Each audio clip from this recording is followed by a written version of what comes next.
नमस्कार. माझं आणि सखीचं वरवरचे वधूवर नावाचं नवीन नाटक येत आहे. यात आमच्याबरोबर एक सूरज पारसनीस नावाचा गुणी अभिनेता आहे. नाटक लिहिलंय आणि डिरेक्ट केलंय विराजस कुलकर्णीने. या नाटकातली नृत्य डिरेक्ट केली आहेत, कोरिओग्राफ केली आहेत पुलवा खामकर यांनी. आणि या नाटकात सुमित राघवनजी यांनी सुद्धा एक अप्रतिम गाणं गायलंय. तर प्रेम, संगीत, विनोद याने भरलेलं एक ताजं नाटक तुमच्यासाठी घेऊन येतोय. नाटकाचा शुभारंभ होणार आहे दिनांक 15 ऑगस्ट, सुट्टी आहे त्या दिवशी, रात्री 9:30 वाजता यशवंतराव चव्हाण नाट्यगृह, कोथरूड, पुणे येथे.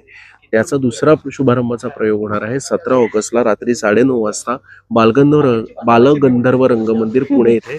आणि तिसरा प्रयोग आहे 18 तारखेला संध्याकाळी 5 वाजता पुन्हा बालगंधर्व रंगमंदिर येथे. मुंबईतले प्रयोग आहेत 23 ऑगस्टला दुपारी 4 वाजता दीनानाथ नाट्यगृह, पार्ले इथे. आणि 25 तारखेला शिवाजी मंदिर दुपारी 3:30